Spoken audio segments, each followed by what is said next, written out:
Good morning, SwitchPoint. That was a little weak. Good morning, SwitchPoint.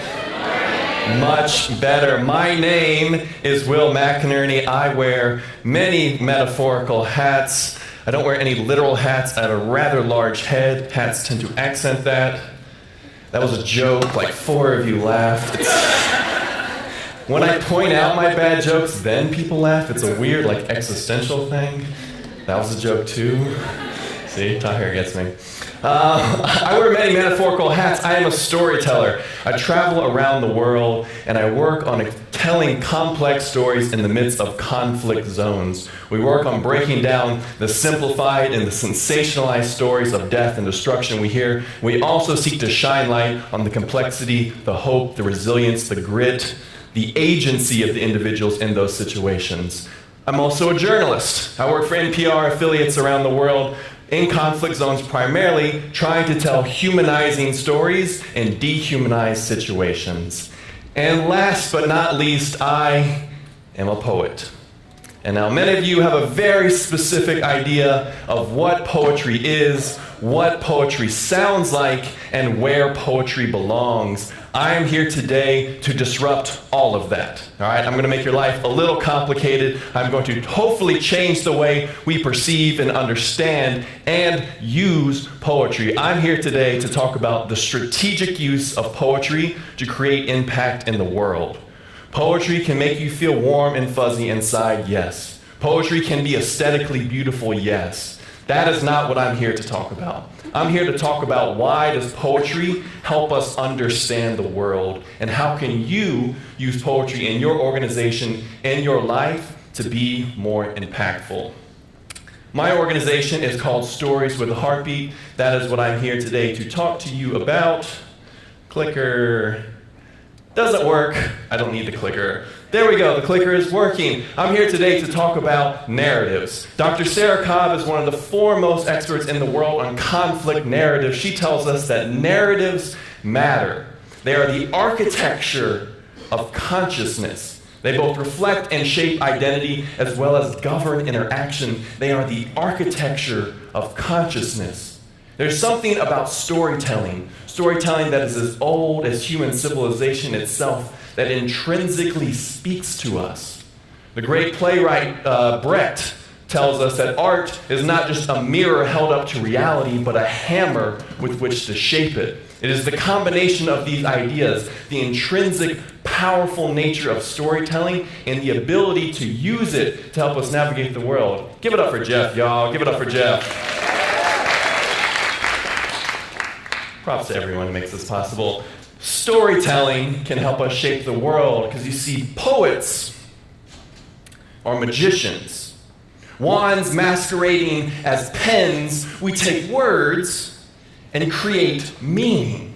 Take feeling and give birth to empathy. Rhyme. Rhyme is just a parlor trick, but metaphor.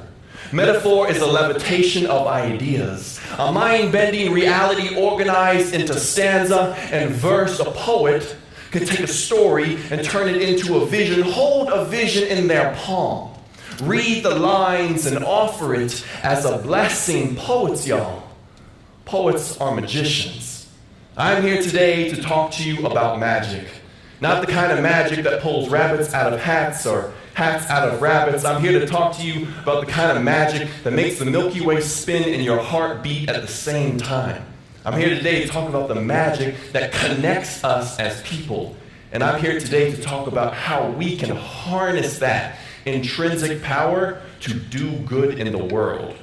That is my organization. Stories with a Heartbeat is a fusion of journalism, poetry, and advocacy. Stories with a Heartbeat values the process more than the product. We are very much invested in helping our clients, helping NGOs around the world produce polished products that help them do their work, but we are more invested in infusing a creative process into the organizations, a process that respects the agencies of the individuals. As the speakers have said before me, a process that does not speak for those who are not speaking, that does not give voice to the voiceless, but creates environments where people empower themselves through their own stories. Stories with a Heartbeat believes that stories are the key to unlocking human potential.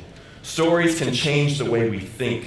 Stories can change the way we speak, and I would argue stories thus can change the way we act. I'm talking about impactful, creative communication.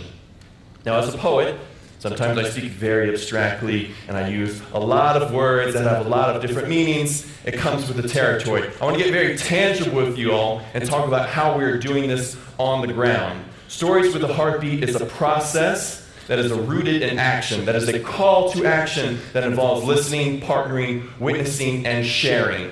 Listening. We start by identifying issues that we believe can be particularly useful, can be particularly helped by using a creative approach to understanding the world. 2 years ago today, I was on this stage, and I was just doing poems. An hour later, another man came on the stage, the president of the Syrian American Medical Society, Dr. Zahir Salou. He gave a presentation about the facts and the analysis and the stories of the people in Syria that he was trying to serve. Later that afternoon, we met in that back corner, and we talked, and we said, we need poetry and we need facts. We need metaphor and we need analysis. And through that fusion, by identifying and listening for these disconnects, these simplifications, the sensationalism and the dehumanization that was present in his work, and that my poetry, that a creative approach could offer as a solution, we partnered together. Over the past couple years, I've had the privilege of working with organizations across the Middle East and North Africa, throughout Guatemala, and here in the United States, bringing tangible creative assets into their organizations to help them tell more effective stories, to help them use creative processing as a process of empowerment for the people they serve. So we listen for areas where we can help, we find partners on the ground, and we go and we witness, all right? A bunch of amazing speakers spoke yesterday about some real deficits that we have in journalism today, some real deep sensationalization, some real deep tendencies to only want the headlines. We need bleeding headlines, all right? We need sound bites in our culture. We're seeking to actively challenge that through a more comprehensive storytelling approach.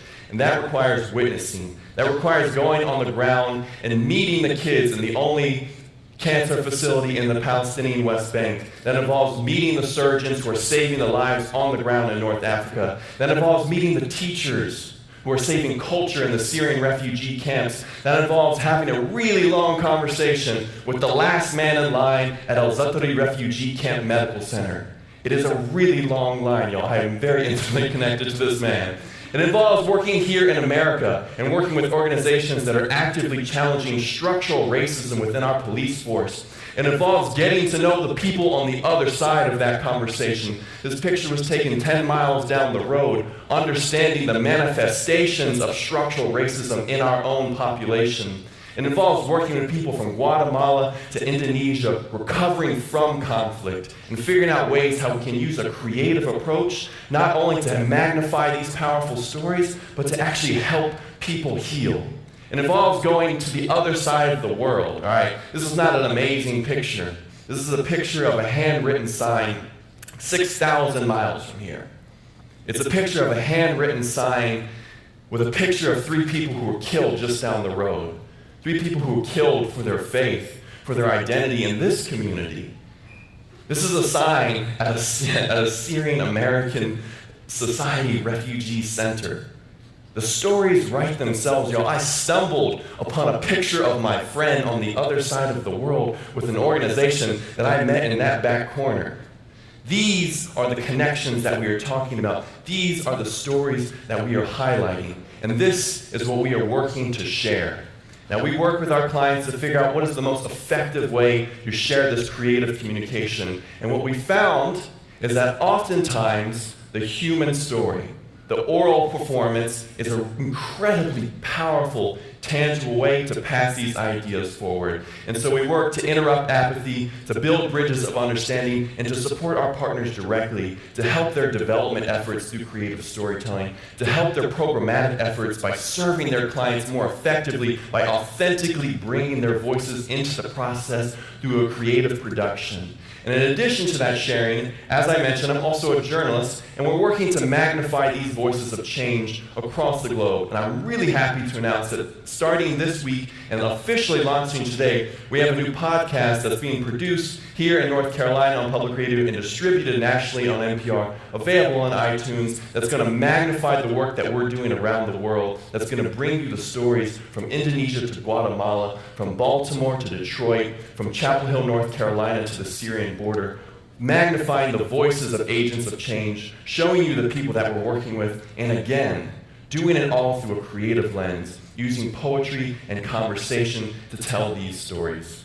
All of this process, listening, partnering, working on the ground, sharing the stories, is rooted in this idea that it compels people to act, that it compels people to give, that it compels people to volunteer, that it supports the actual clients that we're serving on the ground, that it brings their voice into the conversation in a meaningful way.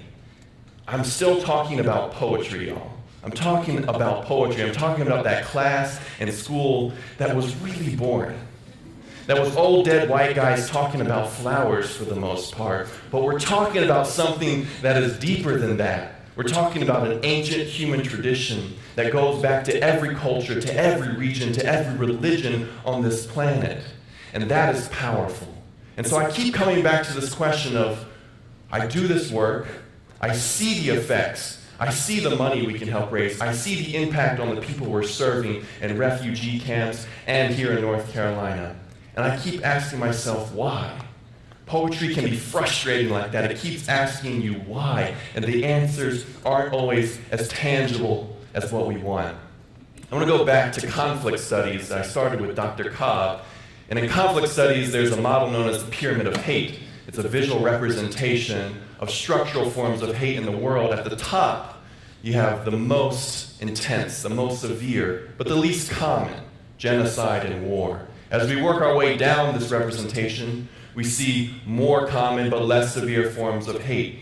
At the bottom, the most common but the least severe, the everyday kind of hate, the hate that we assume to be natural, to just be the way it is, a fundamental human disconnect, our inability to see each other, our inability to understand and to hear each other. That is the root of violence in this world. That is the root of a lot of the problems that everyone in this room is addressing. And I would argue that poetry, that creative communication, is a bridge, is a connector, is a powerful, tangible way to help us eradicate this foundational level in our analysis. Poetry is pretty. It is. Poetry can make us feel warm and fuzzy inside. But I'm talking about poetry as a strategic way to do good in the world. Yes, it's important to have the aesthetic values, but it's also important to think about how can we leverage this? How can we make poetry our creative product, not just a one-off program that we do, not just a one-time grant-funded project that we do with kids in one area of our work, but how can we infuse it into our organization? How can it change the way we think? How can it change the way we speak? And how can that have an impact on the way we do good in the world? Stories with a Heartbeat is a platform that is working around the world to try to infuse poetry as a strategic means of empowerment and impact. You can find us on NPR.org, North Carolina Public Radio. I encourage you to check out these voices, to check out these stories. My contact information is right there. Thank you all so much.